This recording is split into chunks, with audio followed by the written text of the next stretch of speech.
Hello and thanks for joining us on this midday bilingual newscast on Canal International, a special edition for that matter, presented to you by Monique Nawusi-Fwatso and myself, Gladys Sambo. Good afternoon, Monique. Good afternoon, Gladys Sambo Diban. Mesdames, Messieurs, bonjour, une fois n'est pas coutume. Le rendez-vous de l'information bilingue sur Canal 2, c'est à 12h exceptionnellement ce jeudi en raison du tirage au sort de la Coupe d'Afrique des Nations 2025. Le Canal 2 International, justement, va vous servir dès 13h. Le titre du journal.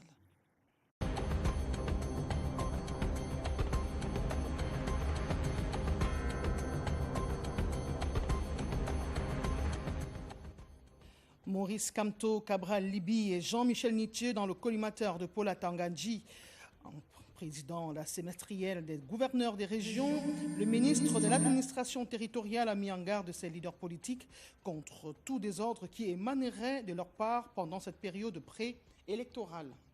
And residents of Aziri Old Church Junction in Bamenda in the northwest region of Cameroon have for the past 1 month been suffocating under the weight of disturbing stench emanating from huge pile of garbage that has also eaten up more than half of the road, rendering movement on foot, motorbikes and cars difficult. Some have wondered whether they have been abandoned by municipal authorities. You shall have the details in this newscast. La crise sécuritaire dans les régions du nord-ouest et du sud-ouest impacte singulièrement les enfants. Ils sont de plus en plus orphelins, déplacés et réfugiés, sans compter les cas de décrochage scolaire. On les retrouve en grand nombre à Bonaberi à Douala. Et pour améliorer leur confort, des ONG s'activent sur le terrain. And Sawa traditional chiefs in the Vuri division have denounced homosexuality and addressed other issues like noise pollution and protection of the Sawa land, the general social climate, and the upcoming elections. These guardians of tradition have also called on the state of Cameroon to improve the living conditions and framework of its citizens. This was during their traditional meeting on the state of the Vuri. You shall have the details in this newscast. Those were major stories. Stay tuned for developments.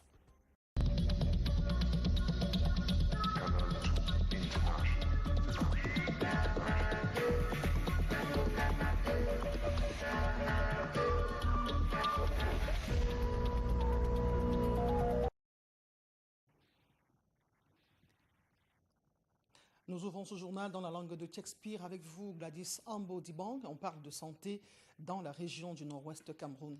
Exactly, Monique. Now, see, we are talking about residents of Aziri Old Church Junction in the heart of the town of Bamenda in the northwest region, who have for the past 1 month been suffocating from stench that have been emanating from huge pile of garbage that has also rendered movements of persons and cars difficult. Some have been wondering whether they have been abandoned by municipal authorities. We have our correspondent Anye Collins, Anye and Sherifa Saleh that tells us more. Along the fence of the western flank of the Bamenda Regional Hospital, this is the garbage pile that may soon measure the height of the hospital fence. At the road intersection commonly called Aziri Old Church Junction in Bamenda 2 subdivision, the huge pile of dirt has been an unwanted neighbor according to petty traders around. One month something, what the hell as the city authorities said, I know for the blocker, for the drain, put down. So as I the blocker, they said, and I was sending a put and I put down, or inside for me to. They inside let me to go outside. They are disgusted by the stench emanating therefrom, just like the liquid sewage and urine draining from the garbage pile to behind a nearby visibly new but abandoned public toilet. Directly opposite are other petty traders to and from where flies carefully cross the road to pick up crumbs of food and deposit their eggs.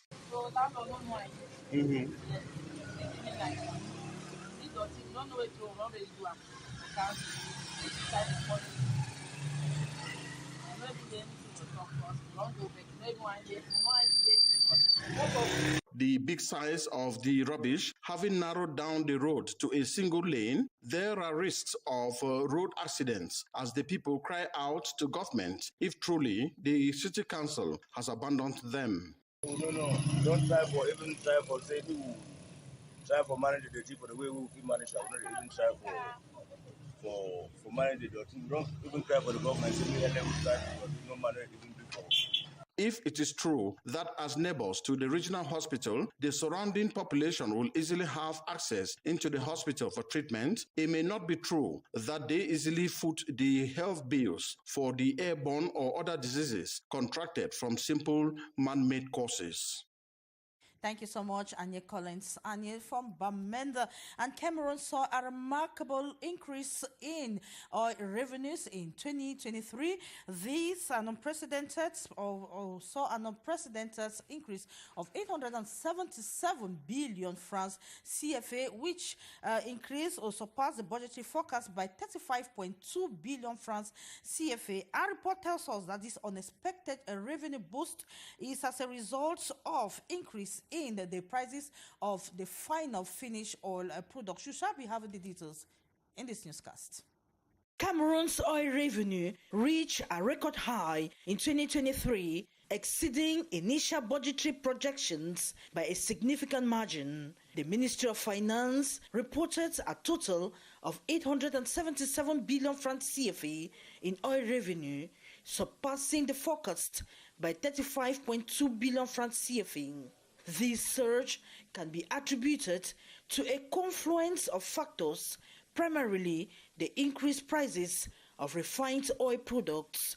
The lion's share of the revenue, 622.8 billion francs CFA, originated from royalties paid by the National Hydrocarbon Company, SNH, and the state-owned entity responsible for oil and gas exploration.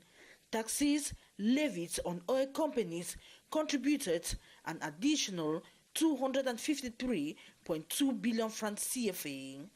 Despite this impressive revenue generation, the report highlights a concerning trend, a decline in overall oil revenue compared to previous years. This downturn is attributed to a drop in oil production, a factor exacerbated by the global energy landscape. Experts note that the price hike in refined oil products played a crucial role in the revenue increase. During the past 13 months, oil prices in the local markets surged by 41%, with a barrel of crude oil fetching over $70. This price increase, coupled with a decrease in production, resulted in a net revenue increase despite the production decline. Our traditional chiefs have denounced homosexuality and addressed other issues such as the preservation of their land and the cost or the upcoming elections, as well as noise pollution. This was during a meeting of the Sawa chiefs that took place in Cameroon's economic city, Douala. Let's have the details with Sherifa Saleh. Traditional leaders from the Wuri region convened to address pressing issues and advocate for community development. In a poignant appeal to the populace, the traditional leaders urged greater civic engagement and participation in nation-building efforts. We call all those who have to take decisions to give the youth occupation. We want our daughter and our sons to go there, to have good position, to militate in such a way that at the end of the day, we also will have quite a number of parliamentarians, mayors, and so on. The conference held on July 2, 2024, served as a platform for these influential figures to highlight recent advancement and articulate their vision for the future. Central to their message was a commendation for the City Council's ongoing efforts in enhancing road infrastructure throughout the region. The council is working on roads. We really appreciate that, and we congratulate the city mayor. We also appreciate this effort to put light, street light. But we call on the population also, because there's no need for the council to put light if we, population, will come and spoil them 2 days after. The traditional leaders expressed optimism that their collective voice would inspire positive change and propel the Wuri region towards a brighter tomorrow. And let's take you to the manual division to focus more on the barbaric act from law enforcement officers. Monique. C'est une bavure policière de plus, c'est à Sancho, dans le département de la Menois. Un gendarme a tiré sur un véhicule qui aurait refusé d'obtempérer au niveau du péage ce jeudi matin. Malheureusement, le coup va toucher un des passagers. Il s'agit d'un enfant de 14 ans. Il rend l'âme sur place. Je vous propose d'écouter l'un des passagers de ce véhicule dans cet extrait. Du péage de Sancho, oui. Là. Bon, on s'est interpellé là-bas, on s'est arrêté. On s'est arrêté. On a donné les dossiers de la voiture. Ils ont pris les dossiers de la voiture. Maintenant, comme j'avais le vélo attaché en haut, forcément c'est pour ça que nous interpellons. Maintenant, le mari forcé pour partir. Ils ont tiré sur la voiture et tiré sur la route. Toutes nos condoléances à la famille durement éprouvée.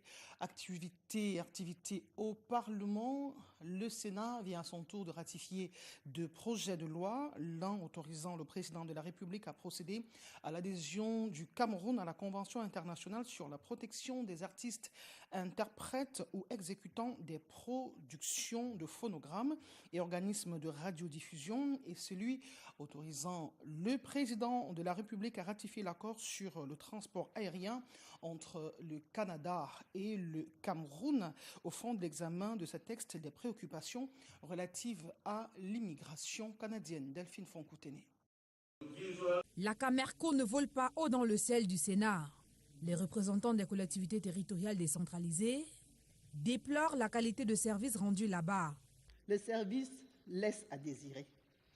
La corruption a élu domicile dans nos aéroports, au point de rendre le personnel agressif. Madame, vous m'avez gardé quoi? Est-ce que je mange du papier? La mer, rien pour nous. Voilà le quotidien de nos aéroports. L'examen du projet de loi autorisant le président de la République à ratifier l'accord sur le transport aérien entre le Cameroun et le Canada amène les sénateurs, après les députés, à interroger le ministre des Transports sur la relation entre ce projet de loi et l'immigration canadienne. Cet accord ne vise nullement à favoriser les fuites des cerveaux vers le Canada. Au regard des 30 000 Camerounais officiellement établis au Canada, on est en droit de penser que ces migrations peuvent d'ailleurs participer à la bonification des compétences et des expertises dont notre pays peut avoir besoin pour son développement. Le ministre des Arts et de la Culture, à son tour, défend le projet de loi autorisant le président de la République à procéder à l'adhésion du Cameroun à la Convention internationale sur la protection des artistes, interprètes ou exécutants, des producteurs de phonogrammes et organismes de radiodiffusion. Je vous dirais que jusqu'à présent, par exemple, la société camerounaise des droits voisins n'avait pas encore son instrument de production. Avec la signature de cette convention, le Cameroun va davantage permettre que les artistes bénéficient de ces avantages. Cette plénière tenue de main de maître par Marcel Niat-Difendi jusqu'à tard dans la nuit débouche sur l'adoption de ces deux projets de loi. Semestriel des gouverneurs des régions, Paul Tangandji, le ministre de l'administration territoriale, qui préside cette rencontre depuis hier, tire à boulet rouge sur des leaders des formations politiques au Cameroun. Gladys Amboudibong.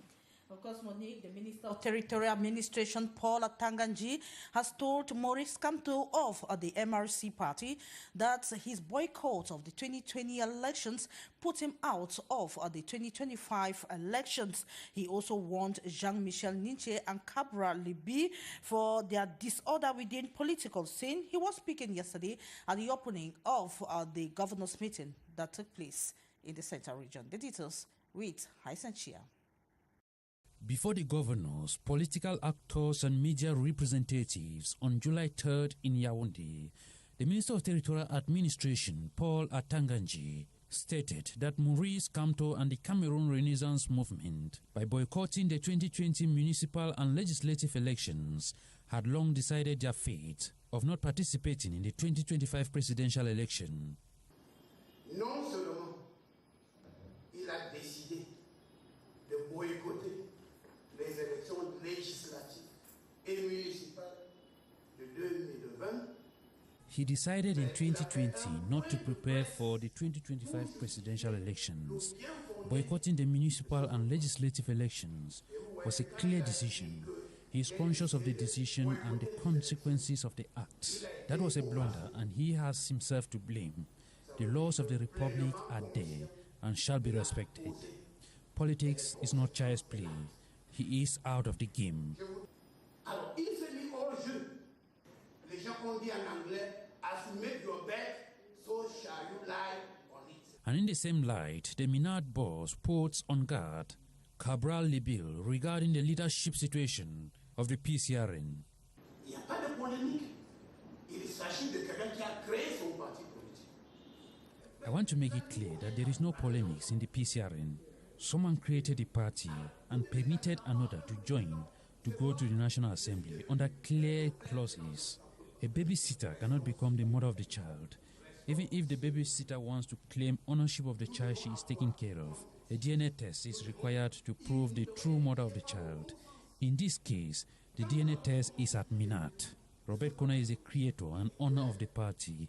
Let's stop joking. He warns political actors questioning the actions of the head of state and reiterating that any attempt from whosoever to disrupt the upcoming elections will meet repressive measures. Thank you so much, Sentia. We now talk plastics. The use of non-biodegradable or biodegradable plastics were started on a good footing in Cameroon, but this did not last because today substitutes are no longer being used. Here and there you find plastics littered all over, and this despite the 2014 law that was put in place. More with Beatrice Ngamo. Observing the International Plastic Free Day today, June 3rd, the question that comes to mind is where are we with a sustainable alternative that is biodegradable plastics? The combat for that took off very well to the extent that many Cameroonians were using biodegradable plastics, paper bags and packs, and leaves that can easily integrate into nature. The sector is well regulated in line with the 2014 law, restricting the importation, production, and circulation of non-biodegradable plastics in Cameroon. But its effectiveness, doubtful. Non-biodegradable plastics, the other all over, used and dumped anywhere. The government, many hold, needs to intensify sensitization and information campaigns in that light, by making people to understand that non-biodegradable plastics take hundreds of years to decompose, and as they break down, they release microplastics that infiltrate the ecosystem, posing threats to wildlife and human health. Time for them to lay emphasis on the alternatives, support the production, and promote the use for it to gain grounds in the country. Proposals of the environmentalists we encountered this day. For as environmental concerns mounts and the planet grapples with pollution, this day serves as a crucial reminder of the need for collective action against plastic waste. And the situation of children who fled the crisis in the northwest and the southwest regions of Cameroon is preoccupying. La situation des enfants victimes de la crise sécuritaire dans les régions du nord-ouest et du sud-ouest préoccupe des organisations non gouvernementales. Ils ont de nouveaux statuts, réfugiés, déplacés. Ils sont également sous-scolarisés. On les retrouve en grand nombre à Bonabéry, c'est dans l'arrondissement de Douala 4e. Et donc, pour donner du contenu et améliorer leur confort, des ONG s'activent sur le terrain, soit en leur prodiguant des conseils pour leur intégration socio-économique, mais également pour renforcer leur cursus scolaire. Junior Roussin. Depuis plus de 4 ans, les régions du nord-ouest et du sud-ouest sont agitées par une crise sécuritaire importante. La situation qui affecte le climat des affaires, le milieu de vie, impacte sur l'avenir de plusieurs enfants qui, pour plusieurs, sont devenus orphelins ou déplacés internes. Les enfants ont vraiment besoin d'assistance et de leur recadrer et de trouver de quoi les occuper. C'est trop critique. Puisqu'ils sont abandonnés à eux-mêmes, nous ne faisons rien de concret. Une inquiétude qui se justifie au regard des données recueillies par l'organisation non gouvernementale Street Shield. 1,2 million enfants qui ont besoin des accès à l'éducation. Et parmi ces 1,2 million, il y a près de 940 000 enfants qui ont besoin d'urgence aux accès aux éducations. Il y a 334 000 enfants qui sont dans les rues, dans les grandes villes Douala, Limbe, Boya, Bafoussam, qui cherchent à être réinsérés dans le milieu scolaire. Et les 38% des écoles dans les régions anglophones sont fermées. Ces données doivent être réduites d'ici quelques mois, d'où cette rencontre entre les partenaires nationaux du Cameroun visant à mobiliser les énergies pour une meilleure prise en charge des enfants victimes de la crise anglophone. Cet atelier vise, n'est-ce pas, à remettre, n'est-ce pas, le compteur à zéro, pour faire comprendre à nos partenaires locaux que nous estimons qu'ils devaient mettre en place les utiles nécessaires au sein de leur structure pour pouvoir être prêts d'avoir le soutien des bailleurs. L'ONG Street Shield espère scolariser 3000 enfants dès la prochaine rentrée scolaire. Échanges internationaux des produits agricoles, le Cameroun opte pour la facilitation et la dématérialisation des procédures, des choses saluées par les acteurs du commerce international. Précision de ce reportage que nous propose notre stagiaire jovial Tassonquin et Stéphane Binac. Faciliter l'écoulement des produits agricoles, c'est le but principal de la rencontre tenue entre le ministre de l'Agriculture et du Développement rural et les opérateurs qui font dans l'importation et l'exportation des produits végétaux. Je suis venu aujourd'hui à Douala pour rencontrer les opérateurs économiques qui font dans l'exportation et l'importation des produits végétaux.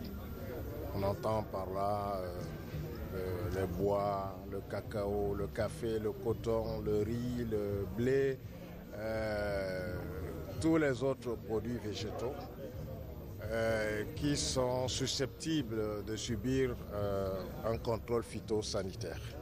La dématérialisation des procédures sera complète lorsque toutes les administrations techniques auront adhéré à la cause. Nous pensons que les autres administrations techniques qui sont le MINFOF et le MINSanté et autres devraient emboîter le pas à ce que le ministère de l'Agriculture vient de faire. Les opérateurs du commerce international pourront, en attendant la dématérialisation des procédures, se réjouir de l'initiative. Jovial Tatonquin, nous restons avec vous pour nous intéresser à ce climat qui n'est pas toujours détendu entre le staff administratif et les conseillers d'orientation dans les établissements scolaires. Et donc, lors d'une rencontre d'évaluation à Douala, le malaise a été diagnostiqué dans ces différents maillons. C'est ce que vous nous dites dans ce compte rendu. Tous réunis, les acteurs de la chaîne éducative revisitent l'année scolaire. Les maux sont ici diagnostiqués. Nous avons constaté qu'il y avait beaucoup de manquements, beaucoup de dérives et tous ces maux vont être examinés tout à l'heure parce qu'il n'y a pas que les conseillers d'orientation, il y a les chefs d'établissement qui travaillent avec ces conseillers d'orientation. Dans les établissements, les conseillers d'orientation et responsables administratifs ont du mal à accorder les violons. Dans certains établissements, il y a ceux qui ne savent même pas que quand il y a un conseil de discipline ou un conseil de classe, il faut effectivement que le point focal dans tout ça, c'est le conseiller d'orientation. Il y a certains chefs d'établissement qui ne le savent pas encore. Donc ça fait en sorte que quand le conseiller d'orientation réclame dans cette place, ça pose problème. L'évaluation remet en scène la problématique des établissements clandestins. Malgré, n'est-ce pas, tout ce que nous faisons pour les amener à s'arrimer, à revenir à se mettre en règle, n'est-ce pas? On compte à peu près une centaine d'établissements clandestins dans la région du littoral. C'est pas moins, n'est-ce pas? Il y en a beaucoup. Mais on fait des efforts pour que tout le monde revienne à la norme. Alors que l'année scolaire vient de s'achever, les acteurs de l'éducation passent en revue les activités. Parlons environnement à présent avec la préservation de l'environnement. C'est à Lagdo.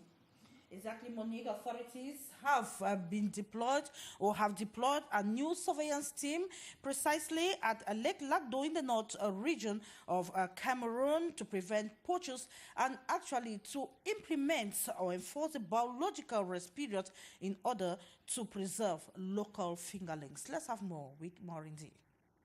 A comprehensive surveillance team has been established this year to deter poachers and ensure compliance with the biological test period at Lake Lagdo. Il faut que tout le monde note que everybody have to note that when fishing is being done during reproduction, it kills our own production. I equally recommend those who go to the waters to always have safety equipment. This initiative marks a significant first for the lake, which has annually been besieged by outlaws seeking fish either for daily sustenance or commercial purposes. For the past 3 years now, we have been witnessing changes in the fishing sectors. I, for once, have been in the sector, and I admit there are changes. We still count on the government for support in that sector. According to experts, the innovation this year is the involvement of the Merchant Marine Brigades alongside the surveillance officers to ensure compliance during this biological rest period, which runs from July to October 1, 2024. Fishermen were briefed on these new developments in the presence of the divisional officer of the Lagdo district. They emphasized they are committed to working with the authorities to protect the lake and ensure sustainable fishing practices. We call on the population and those in the fishing sector in particular to observe and be patient during this period, as after this period they will benefit and gain more. Additionally, surveillance officers have been equipped with rescue kits and a canoe to aid in their patrols. These measures will help them track down violators and ensure that the law is upheld. The biological rest period is vital for the ecosystem and benefits everyone involved, allowing fish population to recover and ensuring the long-term sustainability of the lake's resources. And let's come back to the warning of the Minister of Territorial Administration to some opposition political party leaders. Alors que le jeu politique est marqué ces derniers jours par une certaine effervescence et progresse au fur et à mesure qu'on s'approche des consultations électorales de 2025, l'administration territoriale, notamment son chef Paul Atangandji, saisit le prétexte de la conférence semestrielle des gouverneurs des régions pour tirer à boulet rouge sur certains leaders des formations politiques de l'opposition. Épinglé au cas par cas, il déconstruit l'image de Maurice Kamto du MRC, Cabral Libi du PCRN et l'image de Jean-Michel Nithieu de l'Alliance politique pour le changement. Entre mise en garde, menaces et vannes, Paul Atangandji agite le bâton. Janice Kamga, Alain Serge Zibou. Une sortie fracassante du ministre de l'administration territoriale qui donne le ton des prochaines élections. Les élections, quand elles seront organisées, vont se dérouler. Et ceux qui vont tenter de perturber ce processus, je crois qu'ils vont regretter d'avoir même pensé dans leur vie entrer dans le jeu politique. Des mises en garde adressées aux adversaires politiques et concurrents de Paul Biya dans la course à la présidentielle à venir. Paul Atangandji ne compte pas leur faire de cadeaux. Première cible, Maurice Kamto. Visiblement décidé à clore le débat au sujet d'une éventuelle candidature, le MINAT sort les archives. Ici projetée, une vidéo du leader du MRC dans laquelle il déclare son parti forfait pour le double scrutin de 2020.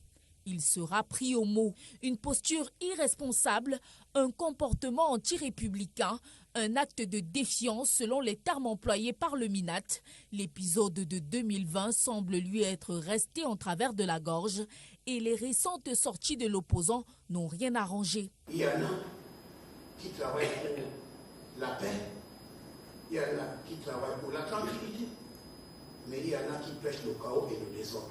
Autres détracteurs dans le viseur, Cabral Libi et Jean-Michel Nithieu, dont les cas sont cités comme des contre-exemples. Il y a 2 députés qui sont dans le collimateur des autorités administratives.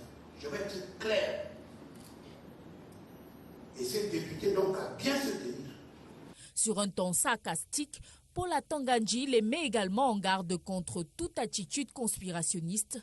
Ils feront face à la rigueur de la loi. Le trou devient de plus en plus large.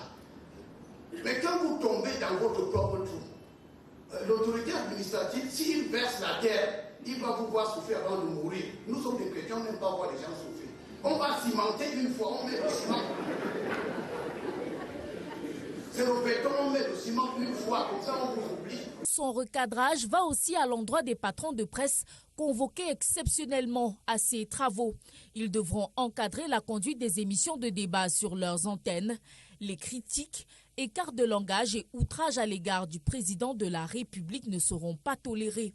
Pour les élections, ce sera donc tolérance zéro. Le décor est campé, les instruments juridiques convoqués et les acteurs sensibilisés pour des élections qui, on l'espère, ne seront pas de braise.